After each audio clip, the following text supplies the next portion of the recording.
Welcome to the Church Growth Podcast. My name is Jason Hamrock. I am your host today. And on the podcast, I have Greg Atkinson. A lot of you are going to know who Greg is. Greg is the founder of the First Impression Conference, and a lot of people go to the First Impressions Conference. And he's also the co-founder of a brand new social media church conference. Greg's also a speaker. He's a writer. He does all kinds of podcasts himself. And he's also been known as the secret shopper, where he'd show up at a church, either in person and now online, and evaluate the church and tell them the good, the bad, and the ugly of what he experienced. And so Greg gives us a lot of insight into what he's been up to and how we can benefit from first impressions. Check it out. Well, hey, Greg, welcome to the podcast. Glad to have you. How are you doing today? I'm doing great. It's a busy season, but I'm glad to be a part of this podcast. Yeah, it is a bit. You're a busy guy. Greg was just sharing with me he's got some speaking engagements going on today, and he's in the middle of writing a book. And so, tell our viewers that are not familiar with your background, like what have you been up to? What's your ministry experience, and how do you serve churches? Yeah, so I actually just wrote a blog post that will post. I know we're recording this earlier, but it'll come out February 1st. And February 1st is my 27-year anniversary in ministry. So it's a post called Reflections on Nearly 3 Decades in Ministry. So 27 years. And before that, I was the high school intern at my church.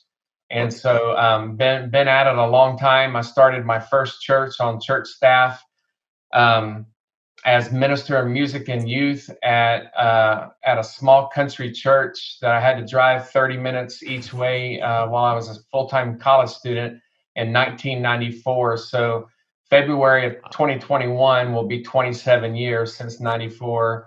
And it's been a journey. I was a worship pastor for 11 years. All of my background is in worship and music. And then after that, I was a technical director and over production, sound, video, lights, and production at a mega church, really large church in Dallas. And then after that, I served for 6 years as a campus pastor at 2 different multi-site churches. So I'm very familiar with multi-site and how multi-site works. And then being a campus pastor, where I pretty much function as an executive pastor and oversaw an entire campus, all staff, all ministries. I was over First Impressions, which I'm known for, but I didn't lead it. I just oversaw the leader that led it. I was over missions and outreach and children's ministry and student ministry and worship and everything that happened at our campus and all the staff that we hired. I was over all that. So I did that for 6 years. And then for the last 5 years, I've been consulting full time. And so I make my living as a consultant and am working towards making my living as a writer. That's the long-term goal, is to eventually just write full time. But the other thing that's a big part of my day job, and I do everything from right here in my home office, is I run several conferences. This year, I'm running at least 4. I'm known for the First Impressions Conference. We're doing 2 this year, a spring and a fall. I have co-founded a brand new conference, the Social Media Church Conference, with my friend Neil Smith, and that will premiere this summer. And then I'm also doing a leadership online conference in the fall that we're excited about, and that'll feature people like Pete Scazzaro and Richard Blackaby and some amazing leadership content. And so excited to be a part of that. But stay busy. And the cool thing is, especially now, COVID's still very real right now in 2021. My wife's a nurse. She tests people for COVID every day. She's literally doing it right now, sticking a swab up somebody's nose. COVID is spreading everywhere. I just got an alert on my phone right before this interview that there's this new strain from South Africa that has premiered here in South Carolina, which is where I live. I'm in a suburb of Charlotte, right over the border in South Carolina. So I texted my wife and my 3 kids and said, stay safe, wash your hands, wear a mask, social distance. It's still very real. And now there's these new strains coming from Europe, and now South Africa. And so all that to say, the cool thing about what I do is it's all right here in my home office.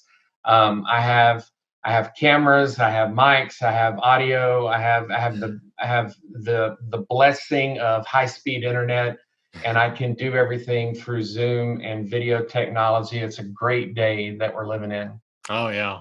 Wow. It does. It makes it a lot easier, a lot more, and not only for you, but also for churches to be able to connect with people. And so I'm interested to talk to you about this. So you kind of also you're known as the secret shopper Yeah. guy, right? You would visit. I wrote a book on it right here, the green one. Yeah. Yeah. You would. So for our viewers, people would hire Greg. He'd go visit a church and tell them how well or not so well they're doing with first impressions. And what an amazing activity or exercise for a church to learn from somebody who is new to their campus, right? Not new to the faith, but new to their campus. So you've done that for a long time. Now that we're in COVID, that kind of had to pivot, right? So that's not necessarily a thing right now. So during this pandemic, have you pivoted to doing that online? Yeah, great question. I actually have two things. One, I still get invites every week to do secret shoppers. I'm just not going in person. I haven't been on an airplane since last March 7th and 8th. I consulted with a really large megachurch Catholic church in Baltimore, Church of the Nativity, and worked with them in March. And then I stopped traveling. I've been offered numerous times to go to churches in Springfield, Missouri, Minneapolis, Minnesota, and I just turned it down. But what I did do is I have for over a decade been doing online secret shoppers. I was the first person in my world, in my sphere of peers and people that do what I do. I was the first person to offer an online presence evaluation. So I've done tons of them. I've worked with over 200 churches in the last 15 years. But almost all of them got a digital secret shopper from me, where I evaluate their social media, their website, their mobile website, their total online presence. And now I'm evaluating their church online and what it looks like when they stream.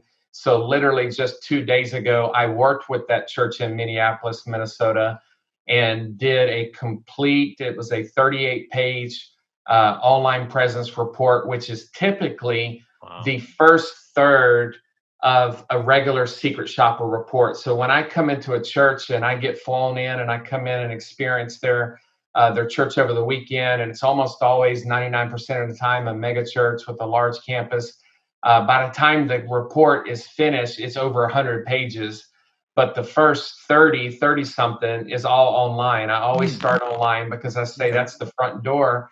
And we always say and know that your true first impression starts online. People check you out online before they check you out in person. Right. So 2 days ago, I had told this church in Minneapolis that I'm not willing to get on an airplane right now. I hope to come visit you later in 2021. But for now, I can evaluate your online service and your website and social media. I went over that report with their senior leadership. They absolutely loved it. They raved about it.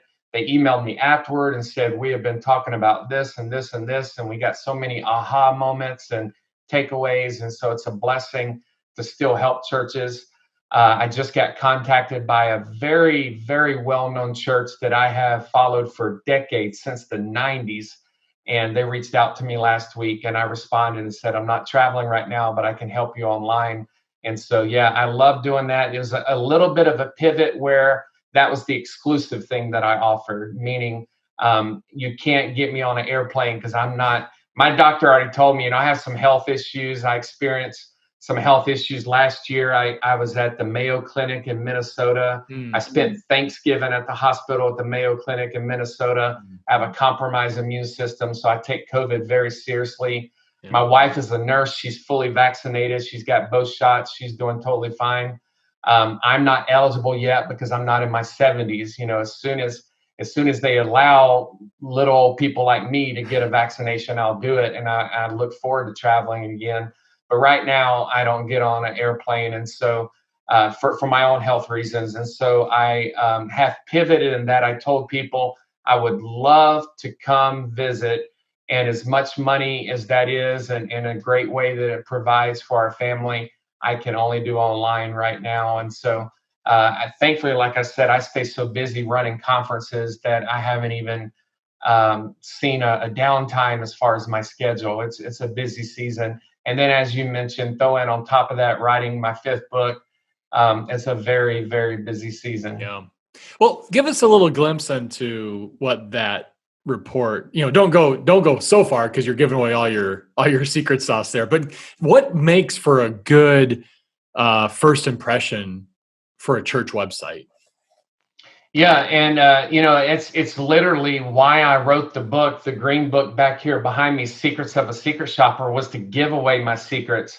I told my publisher that most churches in North America are 200 people or less. Yep. And even though they would love to bring in an outside consultant, they just don't have the budget for it. Right. And so I'm very aware of my niche. I'm very aware that, like I said, I work 99% with mega churches. And that's simply because they have the budget to afford it. It costs a lot for me to leave my house, leave my family, and get on an airplane and come visit somewhere. And so most churches can't do that. And so I said, let me just put everything I look for and give away all my secrets in a book, and you can pay $10 instead of thousands of dollars to fly me there. And so in the very first chapter of the book is online presence. Now, I wrote this book 6 years ago. It came out 4 years ago. But I started even back then, the very first chapter of the book was your online presence, because I believe your first impression starts online. Right now, I've been keeping my eye on several websites and just surfing, stumbling across churches in North America. And what I like is churches that have cool options. As a matter of fact, the church I just consulted with in Minneapolis, they have this. They have a video banner at the top that moves and has people greeting and talking and the pastor preaching. But underneath that, they have 3 squares side by side by side. And it says in person, church online, and on demand. So they have reoriented their website. And I blogged about that a year ago, back in March or last March or April. I blogged about here's what your church website should look like. We should, in a period, if you are not meeting in person, we don't need to see the same old, here's the directions to our campus. If nobody's following GPS to get to your church right now and they're watching online, reorient your website and put your messages up front. And so that's what a lot of churches have done. They also, for the churches that are hybrid, meeting with a smaller attendance in person and also meeting online, they have reservation systems, and they have a place for you to click to register if you want to come in line, because they're trying to abide by local government regulations. And some churches have to be at 25% capacity. The church I just worked with in Minnesota, they had to stay at 50% capacity. So they were using a reservation system, and people had to have a ticket to come so that they could keep it at the certain capacity issue. And I think we're going to be there still a little bit longer because COVID is just so rampant right now. Yeah. But so reorienting your website where the first thing they see is relevant, meaning it should be your online message. It should be streaming. It should be on demand. If I come to your church website on a Tuesday or Thursday, why can't I watch your service or your message? Why does it have to be Sunday morning at 11 a.m.? Can I not just click on demand and watch it right away?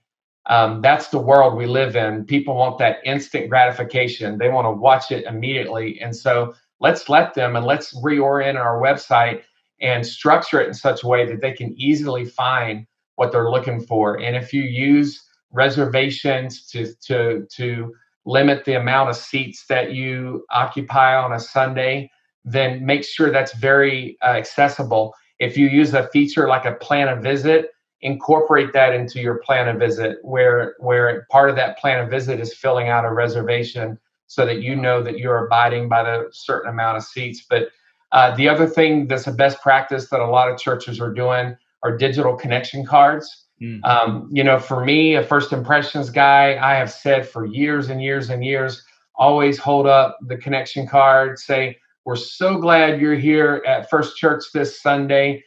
Thank you for coming. If you would take just a moment and fill out this connection card, we want to send you a free gift and connect with you.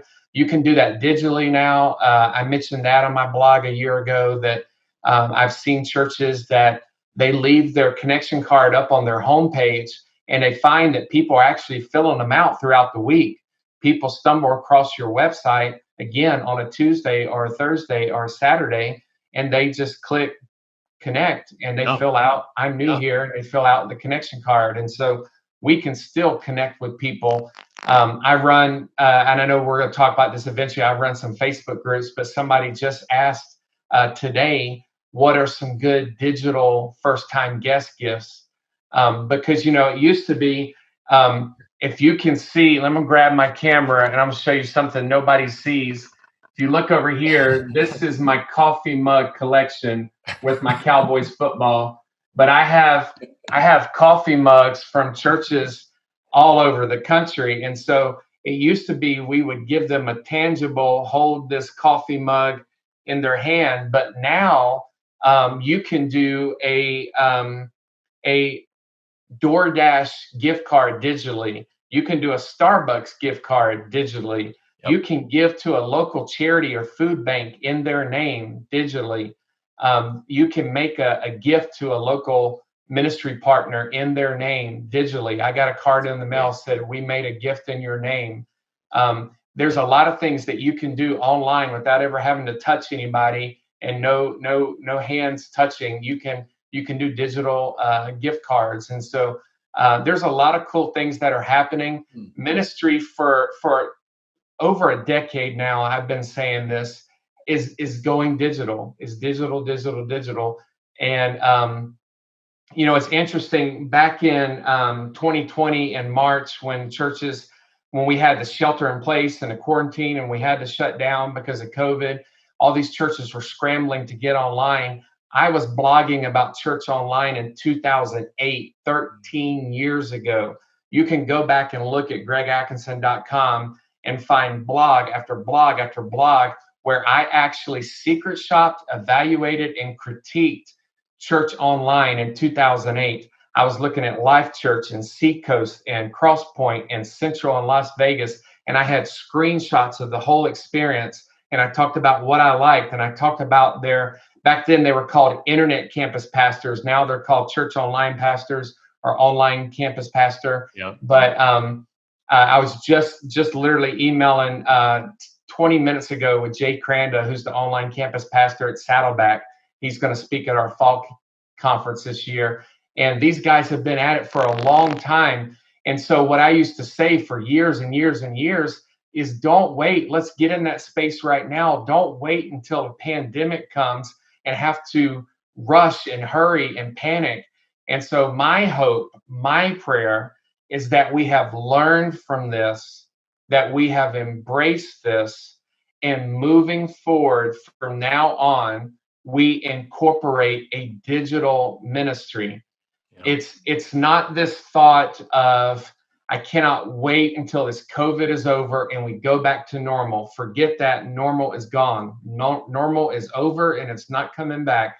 Going forward, we should be what my friend Jeff Reed calls phygital, physical and digital. From now on, as we move forward, we are living in this hybrid approach where every time you gather, Pastor, when you stand up to greet your people, you want to say, good morning, welcome. It's so glad to see you. And for those of you watching online, thank you for tuning in. Yep. I'm glad to have you be a part of our community. There are always going to be people watching on the other side of the camera from now on. And my plea to pastors, because I lead these large Facebook groups and I see the conversations happening and I hear the comments and I have a good pulse on the Big C Church. And my plea is, please don't shut off the camera. Yeah. Just because you're back in person, which will happen eventually when COVID is behind us and we're all vaccinated and things are better.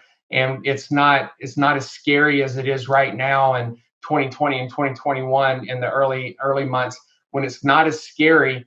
Don't shut off the camera and say, great, now we're back to the way it used to be.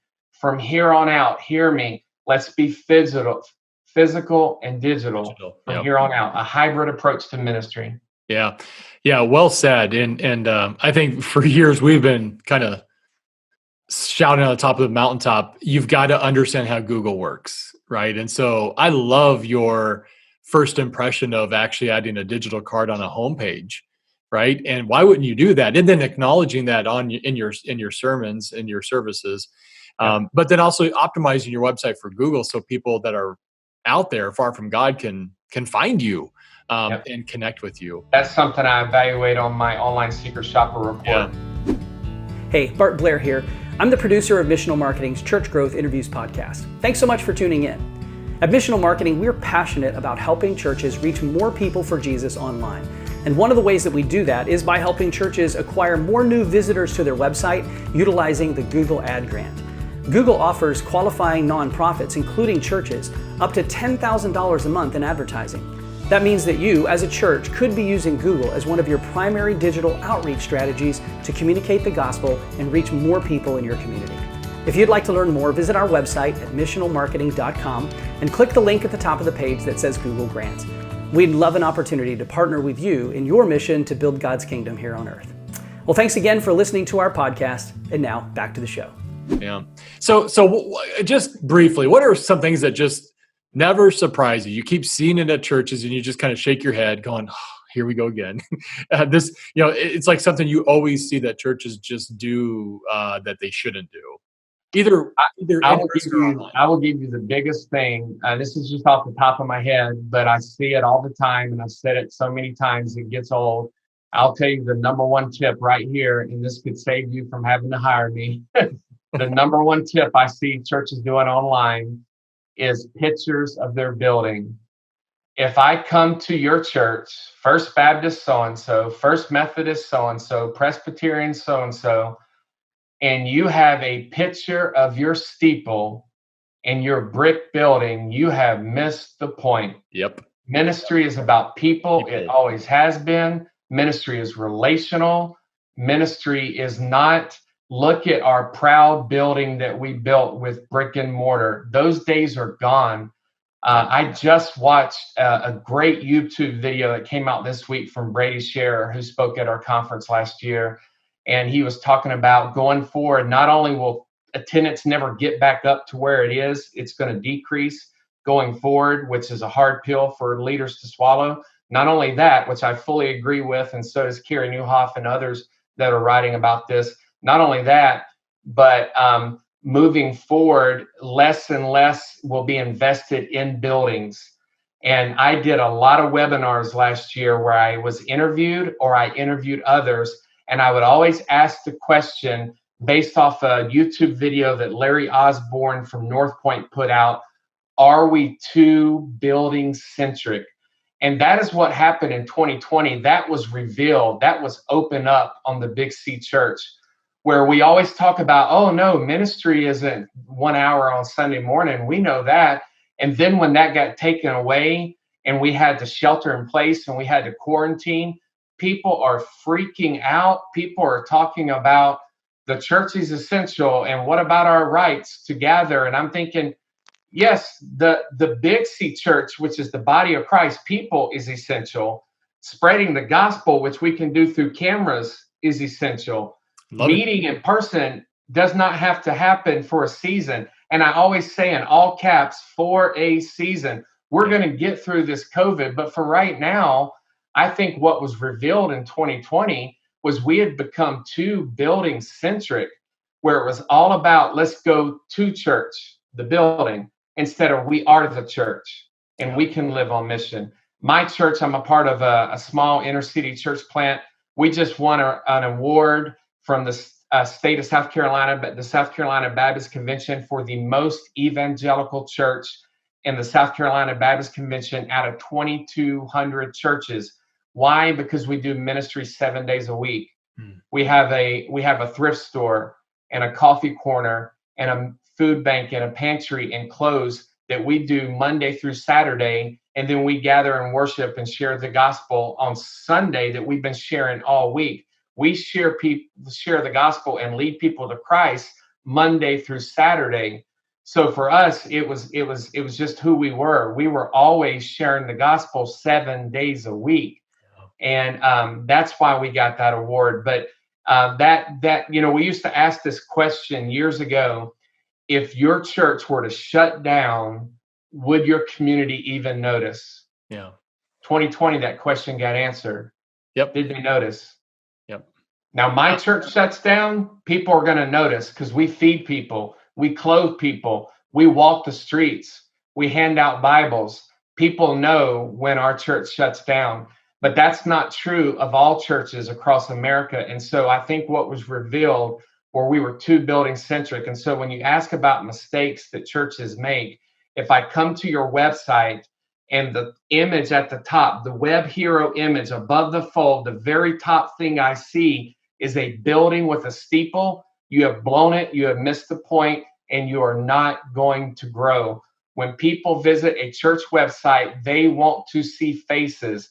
They want to see people that look like them. They want to see people smiling. They want to see people interacting. They want to see faces. And get this, I'm not talking about stock photography that you get an iStock photo. They can spot those in a heartbeat. Yep. Churches have tried that and failed. I'm talking about real photography. I just did an online secret shopper recently, and I told the church, you can have a volunteer walk around with a camera and take pictures on a Sunday. It doesn't have to be a staff member. Yep. You can have somebody who does photography as a hobby and say, this is your ministry, you own it. Walk around every week and take pictures of people fellowshipping, engaging in the cafe, in the worship, lifting their hands in worship. Take all these pictures. I've been to Elevation several times here in the Charlotte area, and they have photographers walking around every service, capturing all these moments, and they use them in social media. Again, people check you out online first. They use it in their Instagram. They use it on Facebook. They use it on their website. There's always high quality photography. Why don't we learn from these churches that are thriving and healthy? Did you know that Elevation Church, their giving in 2020 actually went up, even though they weren't meeting in person? Not only that, did you know that they gave away $9 million in missions and outreach? They gave out when most churches were scrambling and holding on and taking everything they could. They gave away $9 million and their offerings went up.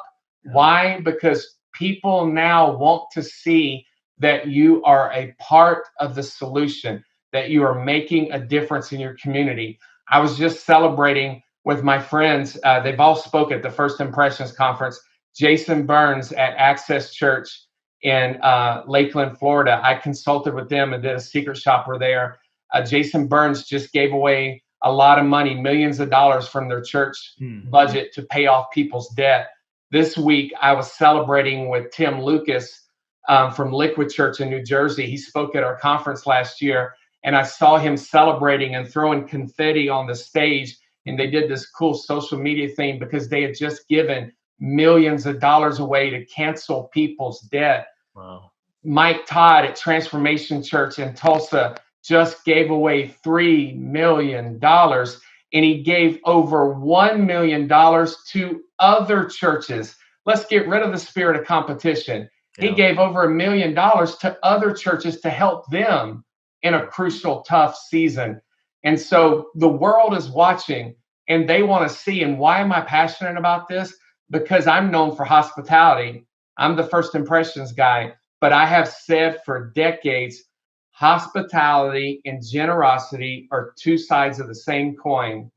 We are hospitable because we're generous, and we're generous because we're hospitable. We give out of what we have. And so if you want your church to your community to stand up and take notice of, this is a church that we cannot let go away. This is a church that's making a difference in our community. As First Impressions Conference speaker Jeff Henderson from Gwinnett Church said, we are for Gwinnett.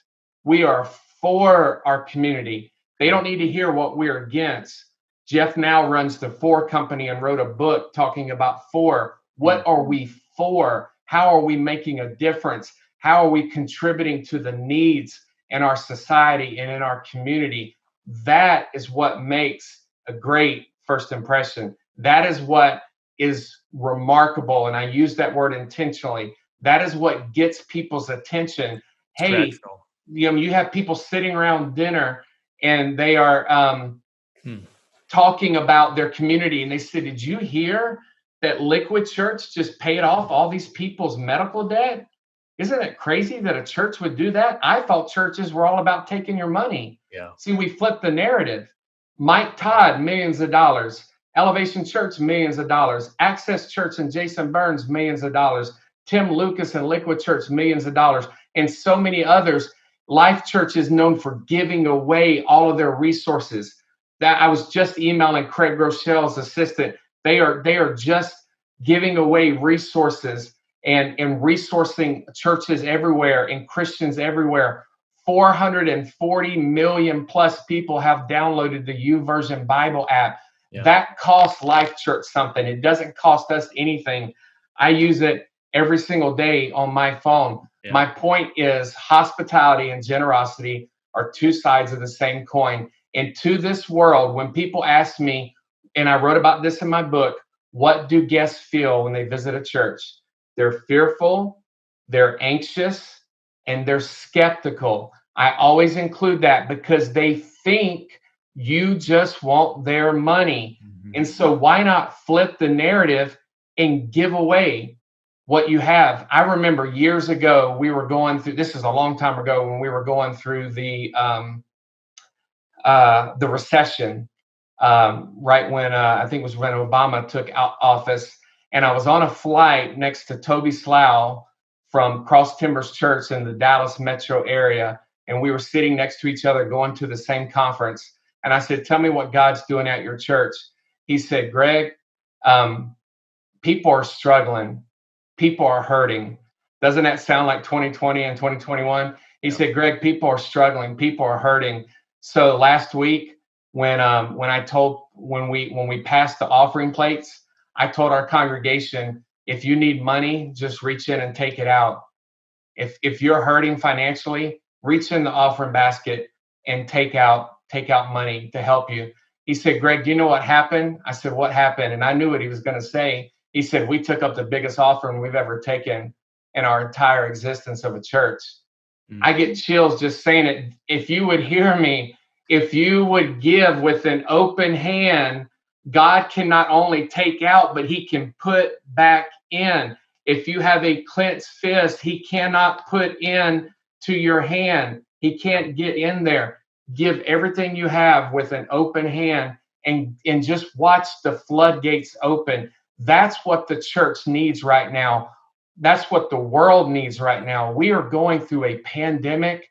We are going through social justice issues. We're going through fear like has never been seen before. And this is like a 9/11 moment. People are scared. They are fearful. They are anxious and they are skeptical. Yep. What do they want from me? Do they just want my money? You have an opportunity to say, God, this sounds crazy, but I'm going to open up my hands and we're going to trust you with our finances. And we as a church, not the people, we as a church are going to give radically and generously like we've never done before and trust you for the results, trust you for provision, and just watch what God does. You can't outgive God. I've said it for years. You can't outgive God. Yep.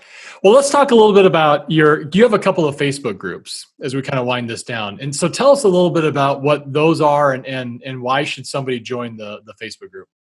Yeah, I have two Facebook groups with over 25,000 church leaders from around the world. One is called Weekend Worship and Guest Services. And so if you just search Facebook for Weekend Worship and Guest Services, we're going to talk about weekend worship. Sunday comes every week. And guest services, all things first impressions, all things hospitality. And it's a beautiful community. And we help each other. And people are in there right now sharing digital connection cards and resources. And they're talking about what do you call your new members class? And some people put Discover, some people put Connect, some people put Starting Point. they are resourcing one another right now. The second group I run is called Church Assimilation and Next Steps. And we talk about next steps for your people, how to get them plugged into the local body, how to help them grow in their spiritual maturity. We talk about things like CHMSs and databases. There were questions a couple of days ago about what kind of database do you use? What is the best way to collect this information and this information? And so there are two unique groups. One focuses more on Sunday weekend worship and guest services, and one focuses more on Monday through Saturday, church assimilation and next steps. How do we follow up with people once they've visited? And so you can search for both of them. I'm active in both of them. The reason I started the groups is because my email was blowing up and I was getting question after question after question. And I was getting Facebook messages all the time of, Greg, how do you do this? How would you handle this? And I just did not have enough of me to go around. I showed a executive pastor I was meeting with last week in Tampa, Florida. I showed him what my inbox looked like and how many unread messages I have. And he said, Greg, have you ever heard of email bankruptcy? And it's a real thing where you just zero out your inbox. And he said, Greg, you need help. But anyways, I started the Facebook groups because I can interact in my groups, just two groups. I can interact in there. I can post resources that I come across, like Brady shares YouTube video that I found last week and found it to be very helpful. I posted it in each group and the conversation blew up and people said, thank you, thank you, thank you, thank you. We showed this to our staff meeting today. We showed this to our leadership. They were so thankful to come across these resources.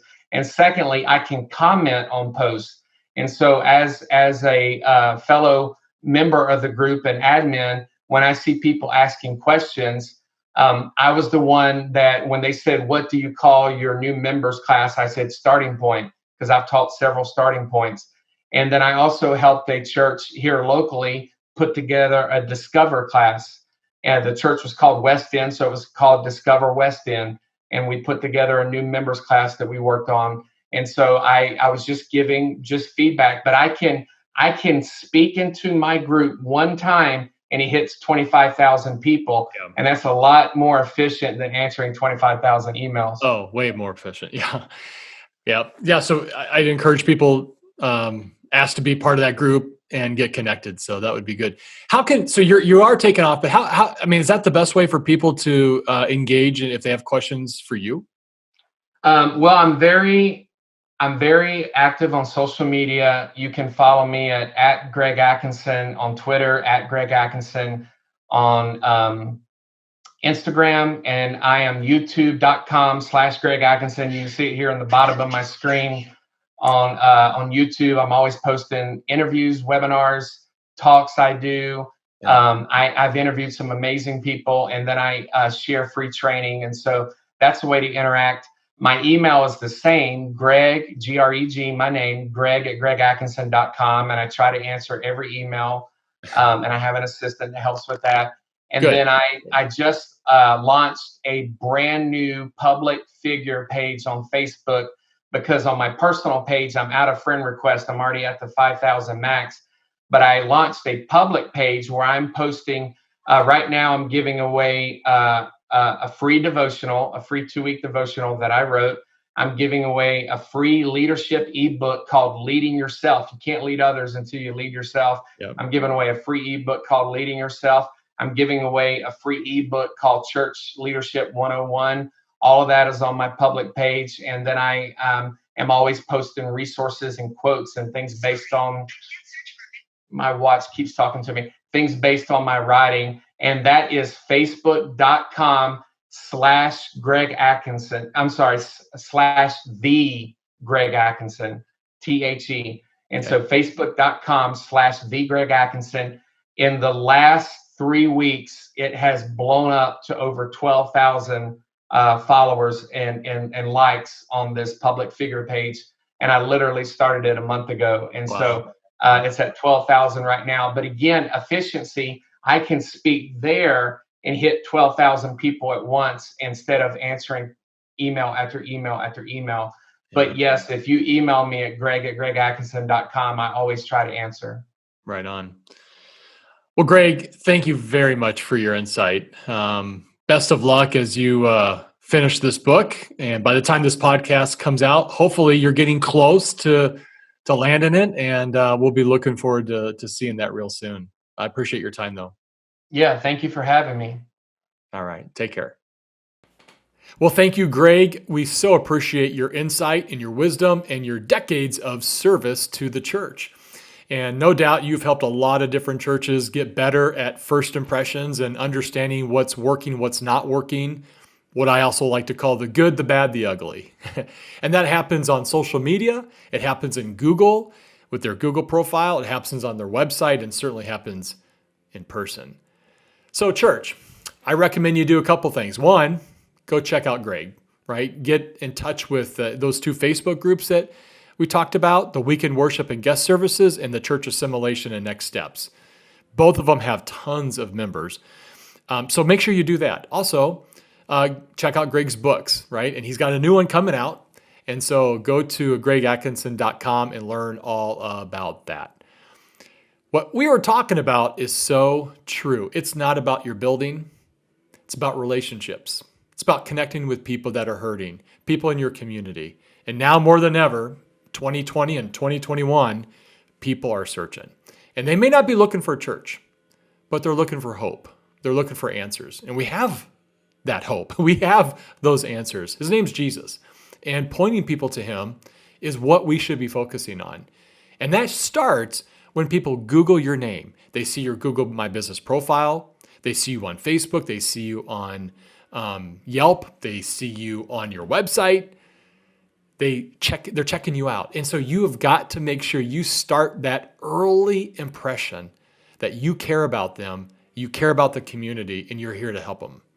And it's not about driving them to your church building anymore. It's about giving them answers and giving them a reason to engage with you. And that's what's got to be the focus. So I look at that and I think Greg's got a lot of great tools to offer you. You should check those out. In missional marketing, we have a lot of great tools to help you get connected to more people. And so go do those 2 things. And then if you want to have a call with us, take a minute to go on our website, missionalmarketing.com. You're probably there because you're watching this podcast or you've subscribed. Hop on over there, schedule a call. Would love to talk with you about how you can increase your first impression. Until next time, stay safe. And God bless, and keep pointing people to Jesus.